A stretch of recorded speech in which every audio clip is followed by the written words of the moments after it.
Welcome once again to this beautiful Sunday morning. First Sunday of June? Yeah? Sounds about right.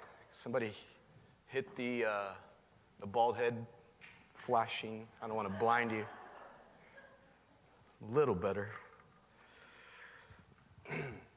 Today we will continue in Nehemiah chapter 9. So if you have not done so, go ahead and turn your Bibles to Nehemiah chapter 9, and we will cover verses 17, the second part of verse 17, technically, all the way to verse 26.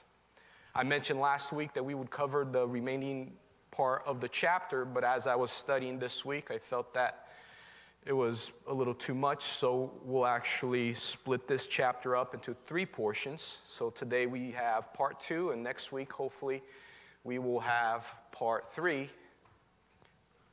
So again, I will be reading from Nehemiah chapter 9, the second part of verse 17, all the way to verse 26. But you are God, ready to pardon, gracious and merciful, slow to anger, abundant in kindness, and did not forsake them.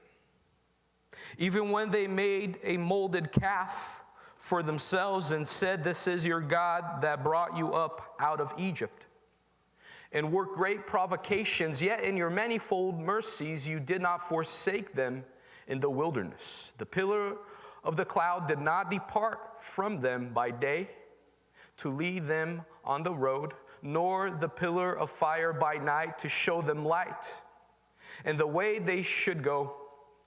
You also gave your good spirit to instruct them, and did not withhold your manna from their mouth, and gave them water for their thirst. 40 years you sustained them in the wilderness. They lacked nothing. Their clothes did not wear out, and their feet did not swell. Moreover, you gave them kingdoms and nations and divided them into districts. So they took possession of the land of Sihon, the land of the king of Heshbon, the land of Og, king of Bashan.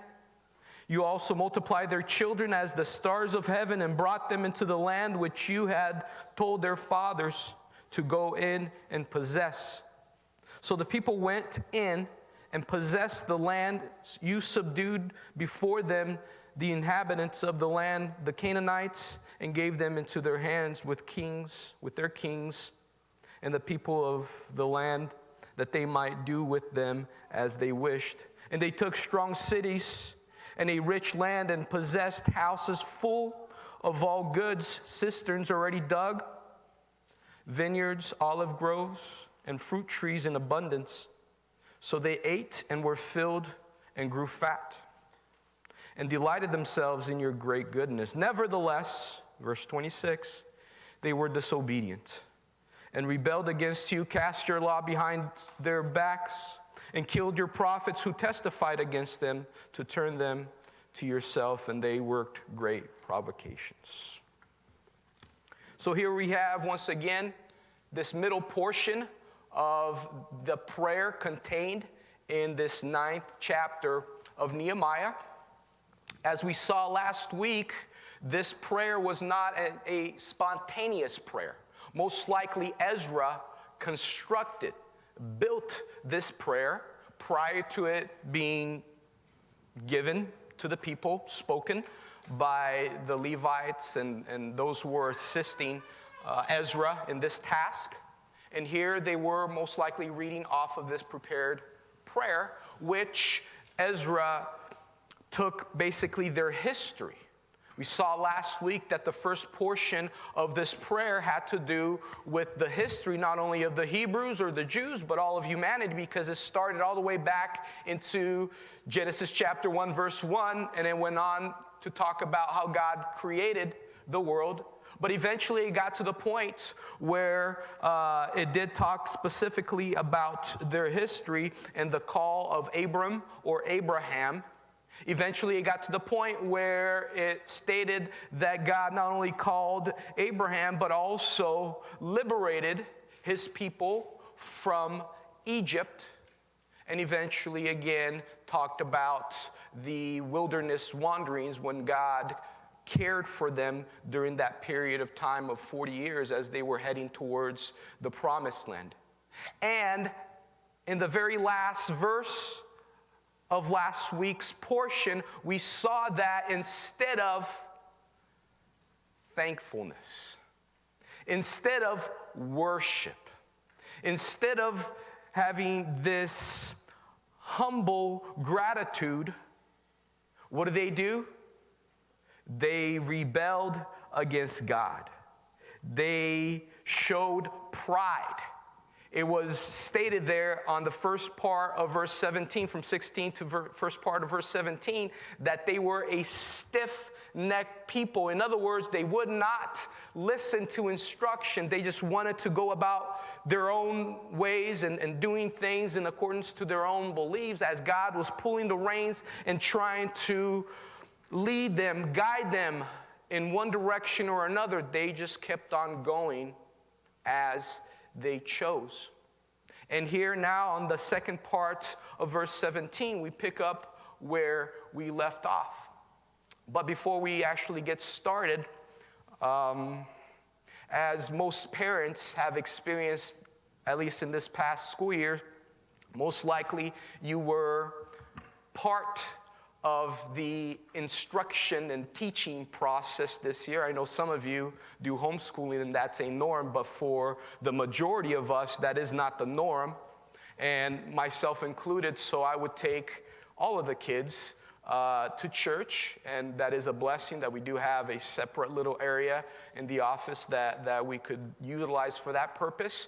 And I try to divide them up. So Bella is a little bit more independent, so she would stay a little farther away. Luca is in the other extreme, so he'd stay a little closer. And then Mateo, being the middle child, he's forgotten. Now, he is somewhere in the middle. But I would pay careful or special attention to Luca because, again, he needed a little extra help. And it was good for me because I got to brush up on elementary school teachings, so the basic math, grammar. And I remember, and I even asked him about this morning, because sometimes I think of things and then I try to check myself. Am I making this up, or did this actually happen? Am I just making up an illustration, or is it something that is real? And it was real. So at a given time, I was helping them with an assignment that had to do with connecting words. The fancy term for that is conjunctions. So basically, there are a bunch of these little words. I think officially there's like 6 or 7 of them that combine one word to another, one sentence, phrase, or whatever. And they're the and, or, but, yet, nor, so on and so forth, right? So he was doing this exercise with conjunctions, and again, I was helping him out. And as you would expect, now going back to the text, in a narrative, in a text like this, you would expect a bunch of conjunctions, right? Connecting words. But there is a kind of conjunction here that was very strategic. So there are several different types of conjunctions. But here, and again, Ezra, he is the one that most likely put this together, and he utilized a type of conjunction that was ideal for the point that he was trying to get across. And the type of conjunction is the contrastive conjunction. It's a conjunction that shows a contrast, if you will. It's the buts, the yets, the nevertheless, and you use those types of conjunctions to contrast, hence the term, one idea from another. So usually at the first part of the sentence, you have an idea that is given. And then in the second part of that, or the following sentence, you have something that is difference, so you need to add a but, because it would be weird for you to add a and, because it's not a continuation of that same thought. And this text, especially in the portion that we are covering today, it is filled with contrastive conjunctions. It's filled with buts. In very strategic places, it's filled with buts. And theologically, that is very meaningful here. It was purposeful that Ezra was adding these little words.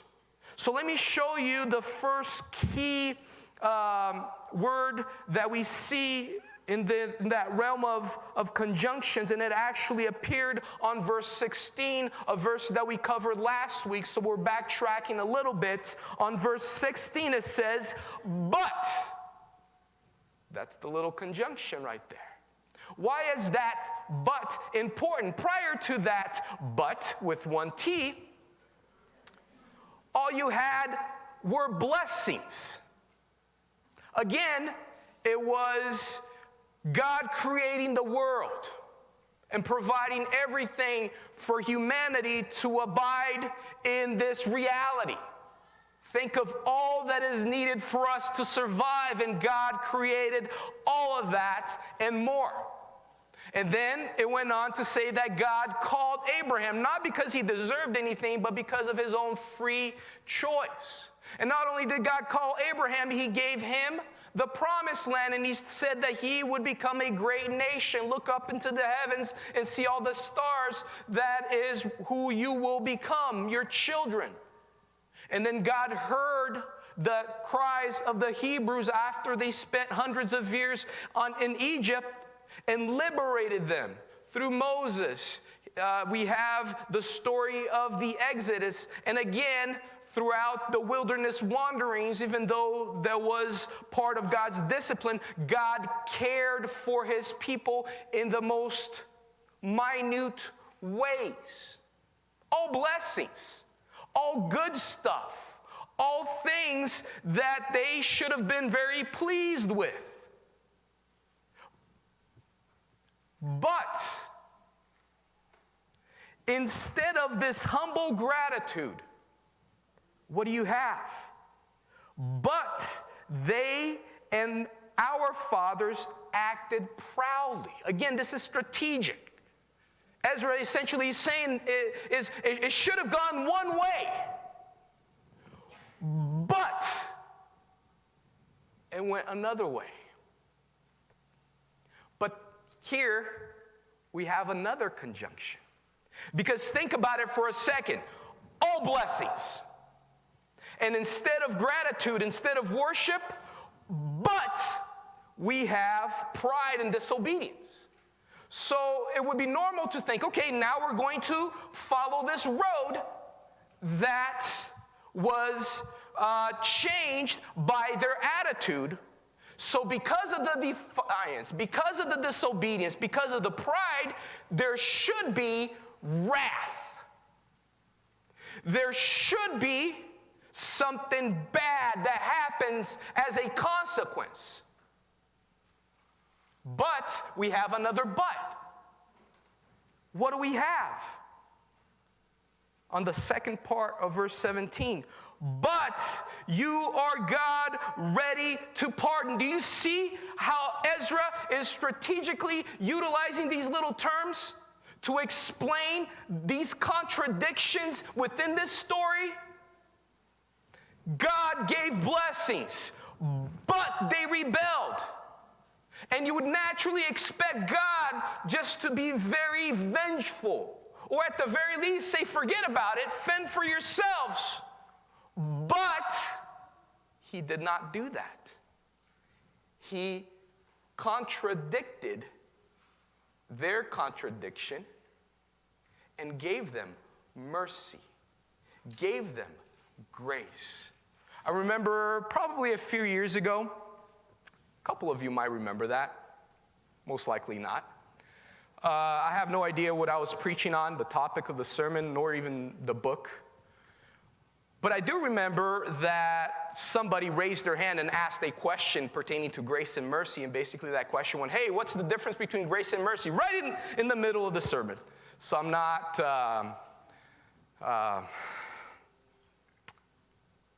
allowing you to do that. Unless you're visiting. Santiago, you can ask questions. Go ahead and raise your hand if you want.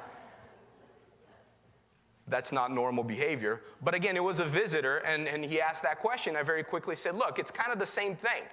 It's basically two sides of the same coin. A lot of times, those two terms, they're utilized interchangeably in the Bible, grace and mercy. But technically, if you want to split hairs, grace is the dynamics of God giving you that which you do not deserve, the good stuff. I don't deserve salvation. I don't deserve blessings. I don't deserve care, but God gives it to me anyways. That's grace. And mercy is the other side of that coin, because there are things that I do deserve. I deserve punishment. I deserve wrath. I deserve discipline. And oftentimes, the majority of times, God does not give me that. So he withholds that which I do deserve, and that's where mercy comes in. And this is how God is being described here right off the bat after this but. Instead of giving that which they deserved, he gave them that which they did not deserve. And it's interesting because the history continues. So as they're going now back and forth in thinking about their history, and hopefully you did your homework. Remember what your homework was last week? I encourage you just to, at a given point throughout the week, just think about your history, think about your life, and hopefully that was something that stimulated, motivated a special feeling of gratitude because God was there every step of the way. Hopefully, again, you were able to do that exercise. But also, as you think about your history, you probably noticed points in your history where you messed up, that you did something wrong, that you did something that you wish you could go back in time and undo, but you can't because it's in the past. And here we have one of those situations, and it's a very important part of their history, but it's one that I'm sure they would rather forget. Have you ever had that happen when you're maybe talking at the dinner table and then somebody brings up that incident and you're like, oh yeah, that happened. And you cringe inside? So this is one of those cringe-worthy that incident. The incident is here on verse 18. Even when they made a molded calf for themselves and said, this is your God that brought you up out of Egypt. That incident. Do you remember that incident? So basically, the children of Israel, they spent a couple hundred years, I think 200 years in Egypt. And again, God heard, was it 2 or 4? 4? Okay, thank you. So they spent that time, and God heard their cries. And God liberated them through Moses. And as that was happening, again, they were going to cross the desert and go into the promised land. But before going into the promised land, they made a pit stop. And as soon as they got to the foot of Mount Sinai, Moses went up the mountain because that's where he was going to receive the law, the 10 Commandments. And the people were there in the valley of Mount Sinai just kind of waiting. And the Bible describes that it took about 40 days that Moses was up on the mountain. And it was a huge mountain, and sometimes it's described as, like fire coming out of sort of like Moldor, or is that what it's called? Yeah? Okay, you got the reference, some of you. So it was a pretty intense mountain. And Moses went up this very intense mountain, and it took a while. They waited a week. They waited another week, and they waited another week, and then they finally say, hey, Moses is not coming back. We fear he is dead. And Aaron was there. Poor Aaron was a substitute teacher. And you know what happens with substitute teachers? The students say, oh yeah, we usually do this. Just, we can do this, no problem. So the people told Aaron, we need some help, because forever, as we were in Egypt, we were able to focus upon images, and those were our gods. And it's interesting because when God liberated the Hebrews from Egypt, he initially utilized the 10 plagues. You obviously remember that story. And the 10 plagues were actually an attack to individual gods within the Egyptian religious system or order. They had several gods, and God wanted to prove beyond a shadow of a doubt that he was the only true God and more powerful than any of their lesser gods. And here, the Hebrews, the children of Israel, are literally saying, and they use the term in the plural, Aaron, make us some gods so we can visualize, so we can worship. And Aaron, like any other substitute teacher, okay, seems normal enough. I'll go with you. So he instructed them, just bring me your earrings, the golden earrings that you brought from Egypt, just put them all together, melted them, or, crafted them, and then lo and behold, they made a calf. And quite literally, when that calf was built, Aaron said, this is your God that brought you up out of Egypt. And when this was happening, Moses was still up in the mountain, and God said, hey, something is going on. You better go down there quickly. And that was eventually part of the story where Moses, got the tablets and just, had a fit and then broke them, and then he had to go up again to get new tablets. But that's another story. So this was the incident. This was that cringeworthy situation that they would rather forget. But Ezra was here making sure that they remembered their history, that they remembered their story. And again, one would think, okay, this is how the story is veering off, so something bad should be happening.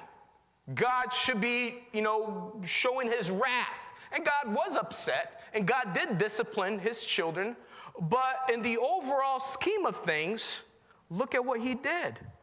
So starting now, after verse 18, on verse 17, or the last part of verse 18, and work great provocations, verse 19, yet in your manifold mercies you did not forsake them in the wilderness. The pillar of the cloud did not depart from them by day to lead them on the road, nor the pillar of fire by night to show them light. God was still caring for them. During the day, as I alluded to last week, he would still cover them so that the sun would not scorch them to death. And during night, he did not just let them wander blindly. He will still show himself as a pillar of fire to guide them into the right direction. But not only that, you also gave your good spirit to instruct them, and did not withhold your manna from their mouth, and gave them water for their thirst. Both of which, by the way, they complained about.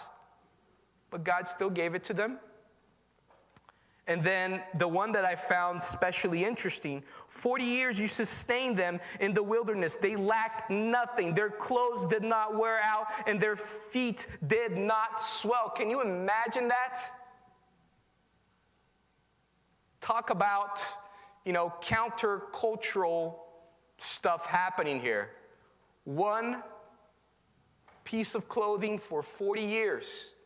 In other texts, when it's describing this portion of the story, not even their sandals wore out. And when I say God took care of every little bit of need, that is quite literally what was happening here. Every essential need was being cared for. And I even chuckled when I thought about especially the sandals that did not wear out. All of these stories were popping into my head as I was studying this week. So my wife, remember Kim Perkins? So my wife and Kim Perkins, they used to run together a lot. You probably remember that stage in their life or her life. And I remember that, I don't know, for whatever reason, I was in the car when they were going out shopping for shoes because they were prepping for a marathon. And I found it so odd because they went into this fancy, very specific running shoe place. I have no idea what it's called. You might know what it's called.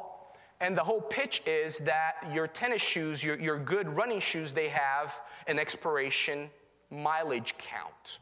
They may look brand new.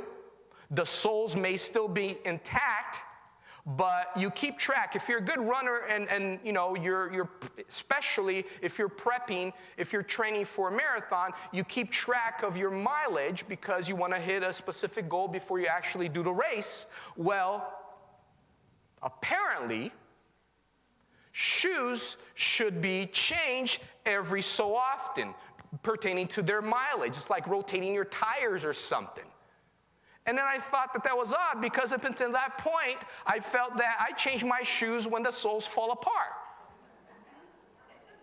When I see holes, when they wear down so much, and everybody has a way of stepping or walking, and then you wear out the soles at a particular position, and when I see that is literally going into my skin, then that's where I change my shoes. But technically, if you're a really good runner, you should change it every so often, regardless of how they look. Well, here, God was taking care of all of that to say that there was no expiration for their sandals. 40 years. They did not wear out. But then the story goes on, because you would think that this is enough. This is plenty of grace. This is plenty of mercy. This is already contradicting their contradiction. But it goes on verse 22. Moreover, now this is not a contrastive conjunction.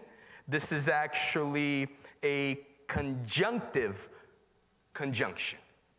It's an and. So it's still a conjunction, but it's different. But it's important because it adds to the blessing. The idea here is there was already blessing. Moreover, you gave them kingdoms and nations and divided them into districts. So they took possession of the land of Sihon, the land of the king of Heshbon, the land of Og, king of Bashan. You also multiplied their children as the stars of heaven and brought them into the land which you had told their fathers to go in and possess. So the people went in and possessed the land, and you subdued before them inhabitants of the land. So here it's being very clear that God was the one who was going before them and subduing the enemy so that the children of Israel could go in and just, take the land for themselves. The Canaanites, and gave them into their hands with their kings and the people of the land, that they might do with them as they wish. And they took strong cities and rich land, and here's the kicker, and possessed houses full of all goods. They did not even have to go shopping. It was already stocked. Cisterns already dug, vineyards, olive groves, and fruit trees in abundance. So they ate and were filled and grew fat and delighted themselves in your great goodness. Now, up until this point, I've mentioned, it's all contrasting, right? Again, Ezra is utilizing these grammatic or grammatical, probably grammatic, either way, tools very specifically. And it's like when they're zigging, God is zagging. God gives them this, they do that, but instead of going this way, God counters that with something else. More blessings. And here you would expect, okay, we messed up in the past. When God blessed us, Instead of showing this grateful humility, we were pretty disobedient. We were defiant. We were a stiff-necked people. But instead of forgetting about us, instead of punishing us, he actually blessed us. He cared for us in every single way imaginable during the wilderness wanderings. And then thereafter, when we were able to possess the promised land, he was going ahead of us, and we were able to conquer all these kingdoms and became a great nation. We were able to occupy houses who were already full of goods. The vineyards were planted. Everything was ready for us. So you would expect, okay, let's just continue in this track. God blessed us abundantly, so let's now show gratitude. It's not a but, it's a nevertheless. Verse 26, same type of conjunction. Nevertheless, they were disobedient and rebelled against you, cast your laws behind their backs, and killed your prophets who testified against them to turn them to yourselves, and they worked great provocations. So here is the thing. So God was constantly going out of his way. The prophets were there for a reason. What was the reason that God sent his prophets? Literally, God had already given the law. God had already given his instructions to his people. So they should have known, but he went one step ahead. He sent prophets to remind them, hey, do you remember those laws? Do you remember those decrees? Do you remember those standards? I know it's been a while, but they have not changed. You're faltering.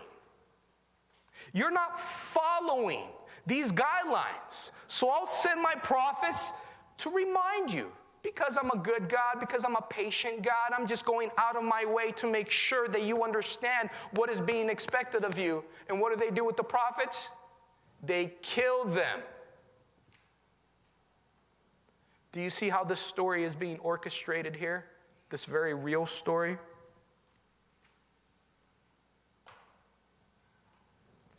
And as we think about what is happening here and trying to draw parallels, personal parallels, I'm sure all of us can come to the conclusion and say that our lives are not that much different because they are full of contradictions. They're full of these conjunctions, the buts. God was doing that, but I did this. And I was doing this, and God should have done that, which was horrible, but instead, he did that. Our lives are full of contradictions. But that's not the amazing thing, right? Because again, we are a fickle bunch. That is kind of normal this side of heaven. But what is special is that God plays along. That is the key here, and I think what Ezra is trying to do is he is trying to, through this prayer, just focus upon this particular, and you can even call it somewhat of an attribute. It is the nature of God. What is the nature of God? He plays along, but not really. He contradicts our contradictions. Again, when we are zigging, God is zagging. And he is always constantly trying to straighten our paths because he is a gracious and he is a merciful God.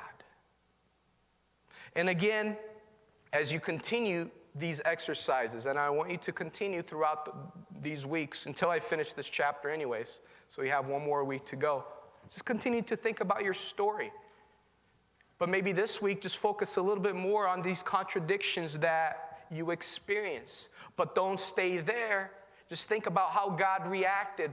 And often you will see that even when God disciplined you, and the latter part of this chapter, the third part or the last part, we will see that God disciplined his children. But even then, it was for a beneficial purpose because his purpose was to bring them back to him. It wasn't just to punish them. It was actually to care for them even more. So again, continuing the exercise, just think about your history, just think about our history, and see how God is constantly straightening our paths and straightening our histories, and realize how wonderful it is to serve and to have a God that contradicts our contradictions. Amen.